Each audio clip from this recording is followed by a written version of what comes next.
sebenarnya dia mesti dapat pangkat tituler. Kalau saya bilang dia harus dapat pangkat tituler, bukan Deddy Corbuzier, ya, karena dia pernah membantu TNI di lapangan sampai dia berkorban. Untung nyawanya nggak hilang.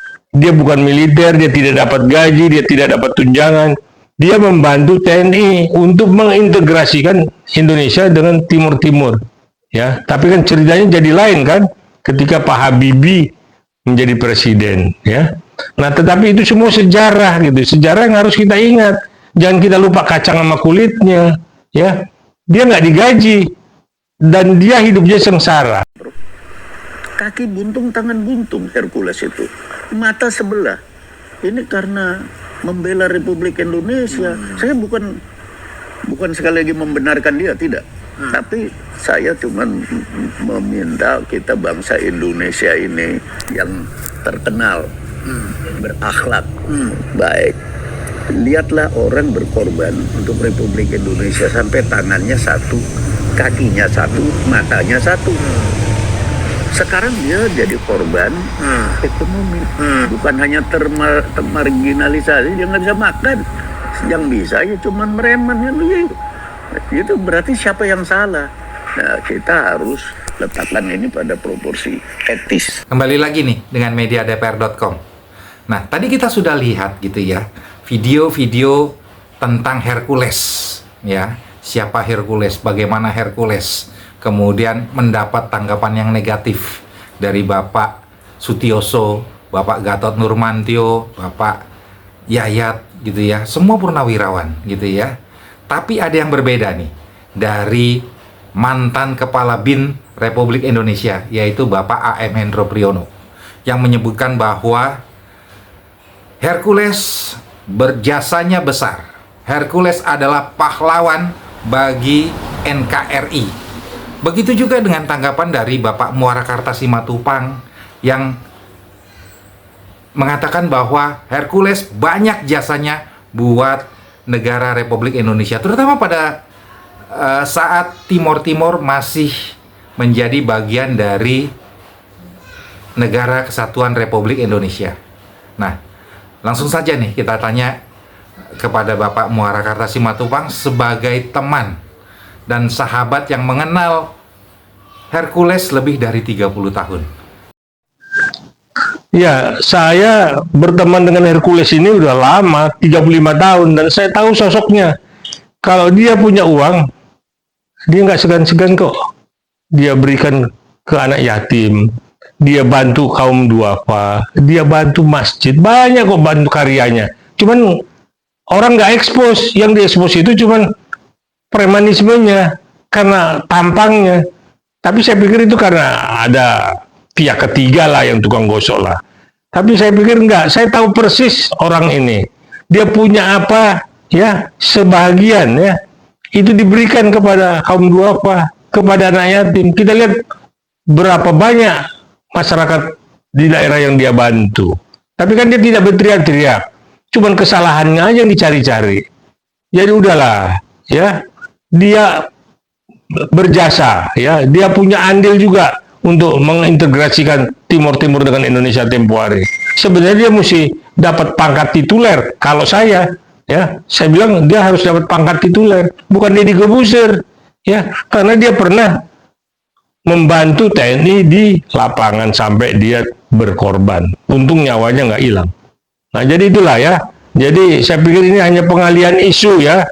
Hercules dibesar-besarkan, sementara masalah korupsi mulai dilupakan. Padahal itu yang menghancurkan Republik ini. Ini ada netizen yang bilang begini, Bang, bahwa Hercules itu adalah pahlawan tanpa seragam, tanpa fasilitas negara, Bang. Ya. Dan jasanya besar, Bang, buat Republik ini. Sementara di luaran sana, Bang, ada oknum-oknum berseragam, Bang, yang mendapat fasilitas dari negara, Bang. Itu berkhianat. Ya, berkhianat terhadap NKRI, Bang. Seperti contohnya ada oknum-oknum gitu ya yang menjual senjata ke OPM di Papua, Bang. Ya kan? Dan sebagian juga menjual senjata ke Timur Leste, Bang. Nah, ada juga, Bang, oknum-oknum berseragam yang korupsi, Bang. ya, sehingga merugikan negara itu ribuan triliun, Bang. Gimana nih pendapat Bang Muara Kartasimatupang? Kalau itu semua kita tahu ya, adanya oknum-oknum yang nakal ya, apalagi di Papua itu ada oknum yang jual senjata ke ke OPM ya. Dulu juga rame itu ya, dan beberapa orang pun oknum itu tertangkap. Nah, Hercules ini kan memang dia bukan militer, tetapi dia bukan militer, dia tidak dapat gaji, dia tidak dapat tunjangan. Dia membantu TNI untuk mengintegrasikan Indonesia dengan Timur-Timur. Ya, tapi kan ceritanya jadi lain kan, ketika Pak Habibie menjadi presiden. Ya, nah tetapi itu semua sejarah gitu, sejarah yang harus kita ingat. Jangan kita lupa kacang sama kulitnya. Ya, dia nggak digaji dan dia hidupnya sengsara. Kalaupun dia dibawa tempo hari ke RSPAD, diobati, ya, ada yang kasih makan dia, saya pikir itu untuk melanjutkan kehidupannya. Dia juga butuh hidup, ya. Nah, perjalanannya dia itu juga pahit, ya. Bukan berarti dia merampok, dia membunuh orang, tidak, ya. Tetapi dia dengan teman-temannya membentuk organisasi, mengakomodasikan teman-temannya, mengakomodir teman-temannya. Ternyata kan jadi organisasi GRIP. GRIP ini juga dari bawah kan. Artinya dia bersaing dengan organisasi-organisasi lain yang memang punya massa banyak. Dia mampu menghimpun massa, ya. Nah, itulah tadi saya bilang, karena ada kepentingan lain, ini dialihkanlah isu menjadi isu premanisme. Padahal di depan mata kita, negara kita ini digerogoti oleh para koruptor. Itu yang sebenarnya mesti kita kejar. Nah, beruntung kemarin Pak Prabowo ya dalam satu event mengatakan akan menggolkan, memperhatikan aspirasi rakyat dengan meminta kepada pemerintah, kepada DPR untuk undang-undang aset perampasan para koruptor itu digolkan. Saya pikir itu intinya. Bang, gonjang-ganjing Hercules itu kan udah beberapa hari ini, Bang, gitu ya, terjadi. Mulai dari perselisihan dengan Bapak Sutioso, Gatot Nurmantio, Bapak Yayat, Wakil Presiden, mantan Wakil Presiden Trisutrisno juga gitu ya, Bang. Terakhir ditutup oleh Bapak Hendro Priyono, Bang, sebagai mantan Kepala BIN, ya, yang menyatakan bahwa Hercules adalah pahlawan yang berjasa bagi Republik Indonesia, terutama di tim-tim, Bang, yang sekarang menjadi Timor Leste. Nah, Abang sebagai sahabat yang dekat nih dengan Hercules, gimana tanggapannya, Bang? Jadi gini, cerita Hercules adalah cerita lama, ya, karena banyak sekali orang yang belum kenal sosok Hercules. Ya, memang kalau dari nama dan dari tampilannya memang mungkin orang menakutkan ya, ini orang menakutkan. Tapi tidak seperti yang diomongin oleh orang-orang, ya. Dia itu orangnya baik, asal jangan diganggu. Ya, siapapun diganggu pasti meledak-ledak, ya. Nah, kalau kita lihat sosok Hercules ke belakang, kan semua udah cerita, ya. Bahkan Pak Hendro Priyono, seorang jenderal, ya, dari Kopassus, yang mengatakan Hercules itu pahlawan, patriotisme, ya. Jadi kenapa beliau sampai bicara seperti itu? Karena memang udah gaduh, ya. Gaduh artinya seolah Hercules ini menghina Pak Sutioso dan menyinggung perasaan Pak Gatot Nurmantio, dan Hercules sudah juga menyampaikan permohonan maaf ya ke Pak Sutioso. Kalau ke Pak Gatot saya belum dengar ya. Nah, tapi itu semua berawal dari memang cerita premanisme. Apa hanya Hercules kalau dibilang premanisme yang punya ormas GRIP? Kan banyak ormas-ormas lain yang memang juga urusannya tanah, urusannya rumah, urusannya nagih hutang. Jadi nggak melulu Hercules yang dicap sebagai premanisme.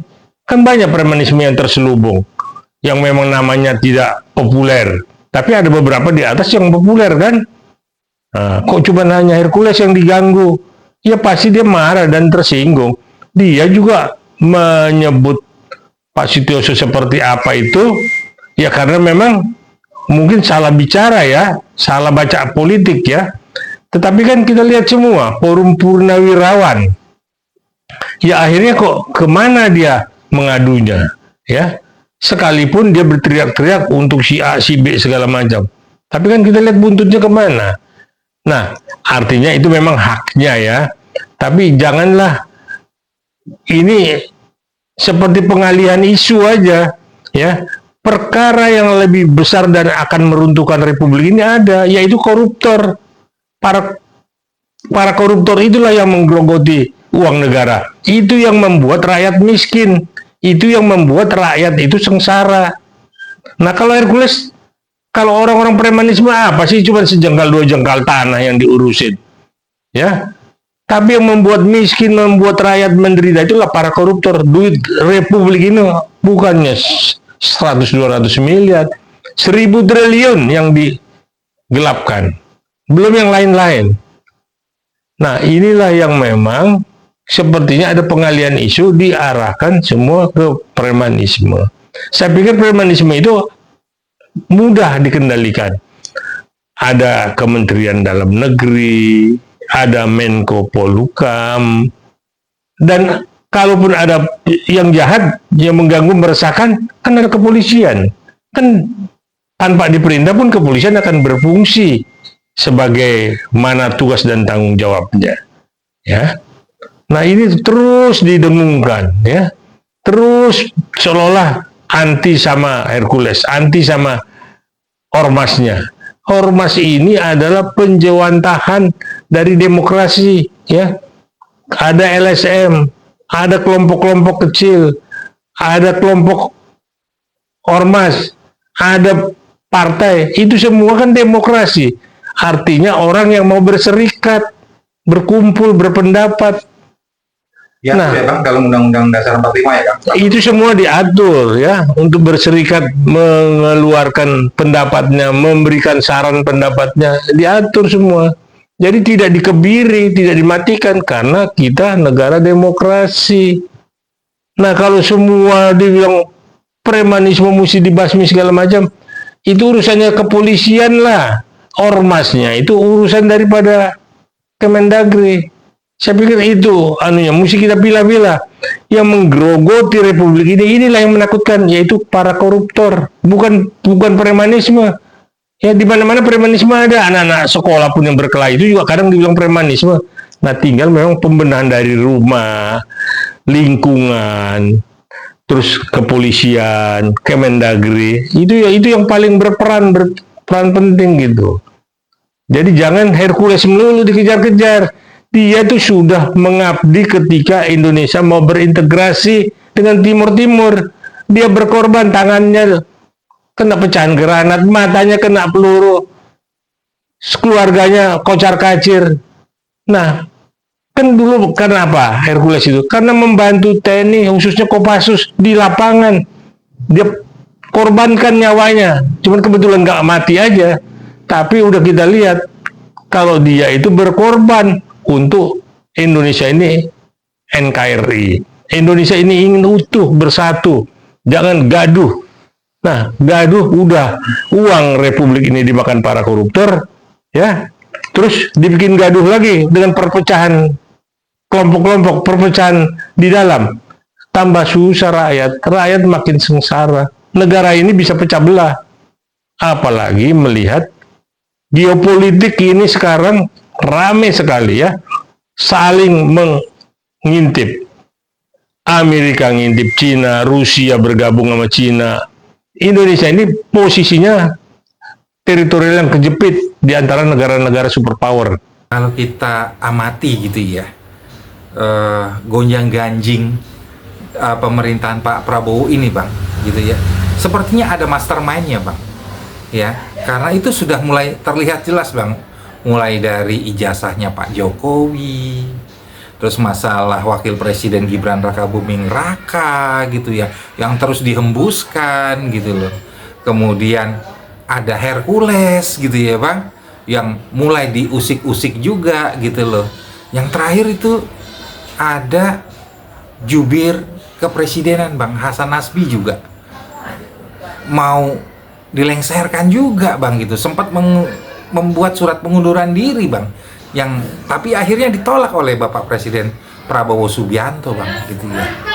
Nah, kalau Abang lihat gitu ya kan, ini siapa nih Bang yang bermain Bang gitu, jadi huru hara di NKRI ini Bang?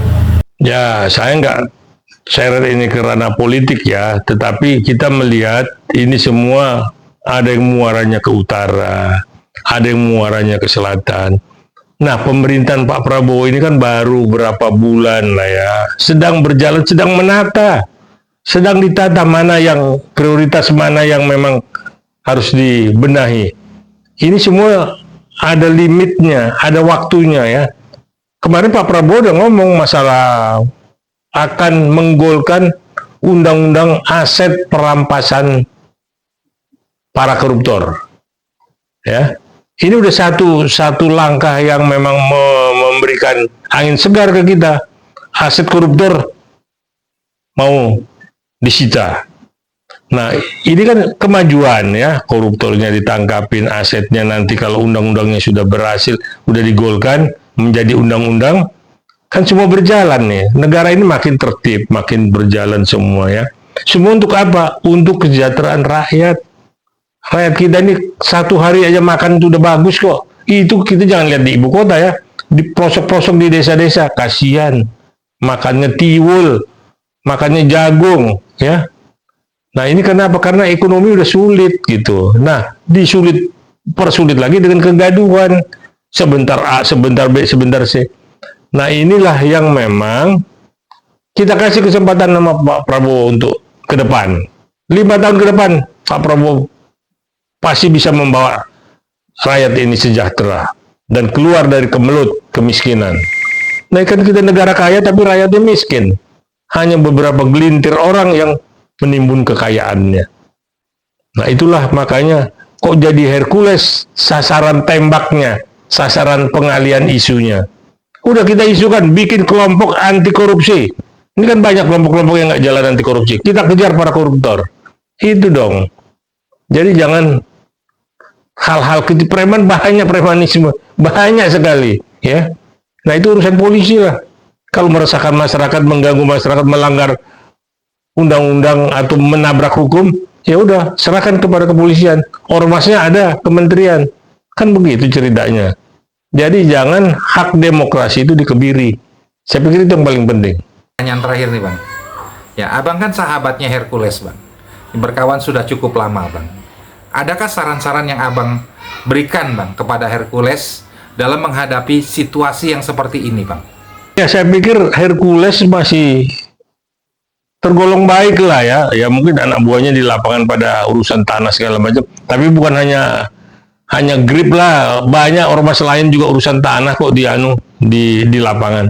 Nah, jadi kalau kembali lagi kepada sosok Hercules itu, dia orang baik, orang yang masih bisa diajak bicara dan masih bisa dibina. Tetapi kalau dipancing ya meledak-ledak lah.